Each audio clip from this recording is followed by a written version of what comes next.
ചാണ്ടിയുമ്മനെ പിതാവിനോട് താരതമ്യപ്പെടുത്തിയ ആളുകൾ ചോദിക്കാറുണ്ട്. അതായത് പിതാവ് ചെയ്ത കാര്യങ്ങൾ അതൊരു ബാധ്യതയാവും. ഞാൻ തിരിച്ചു ചോദിക്കട്ടെ, മാധ്യമപ്രവർത്തകർ എപ്പോഴും എന്തിനാ പിതാവിനോട്ട് എന്നെ കമ്പയർ ചെയ്യുന്നത്?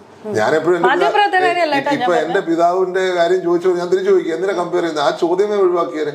അപ്പോഴല്ലേ ഞാൻ എന്റെ പിതാവിനെ പോലെ അനുകരിക്കുന്ന ചോദ്യം വരുന്നത്. ഞാൻ നിങ്ങൾ ആ ചോദ്യമേ വിട്ടേരെ, എന്റെ ഫാദറിന്റെ കാര്യം പറയണ്ട. അല്ല, ഞാൻ അത് അങ്ങനെ പറയാതിരിക്കാൻ പറ്റില്ല. അദ്ദേഹത്തിന്റെ മകൻ എന്ന നിലയിൽ നമുക്ക് അദ്ദേഹത്തിന്റെ മകനാ സംഭവിച്ചല്ലോ, അത് മതി. അദ്ദേഹത്തിന്റെ മകൻ അദ്ദേഹത്തിന്റെ ക്വാളിറ്റി വരത്തില്ല എന്ന് പറഞ്ഞാൽ പിന്നെ എന്ത് ചെയ്യാൻ പറ്റും? അതുകൊണ്ടാ പറഞ്ഞേ ആ ചോദ്യം വരത്തില്ല എന്നല്ല പറഞ്ഞ്. അങ്ങനെ ഒരു അതിനെ നമുക്കൊരു ചിലപ്പോ നമുക്ക് അദ്ദേഹത്തിന്റെ നിലവാരത്തിലേക്ക് നമുക്ക് ഉയരുക എന്ന് പറയുന്നത് നമ്മുടെ ഒരു ബാധ്യതയാണല്ലോ. നമ്മുടെ പിതാവ് ഉണ്ടാക്കി വെച്ച, അല്ലെ നമുക്ക് മുൻകാലങ്ങളിൽ ഉണ്ടാക്കി വെച്ച ആളുകൾ അദ്ദേഹത്തെ അംഗീകരിക്കാത്തവരായി ഇപ്പൊ എന്നെ കമ്പയർ ചെയ്യുന്ന അദ്ദേഹവുമായിട്ട്.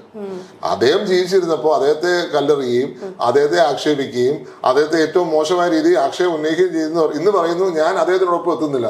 അത് ഞങ്ങളങ്ങ് സഹിച്ചു.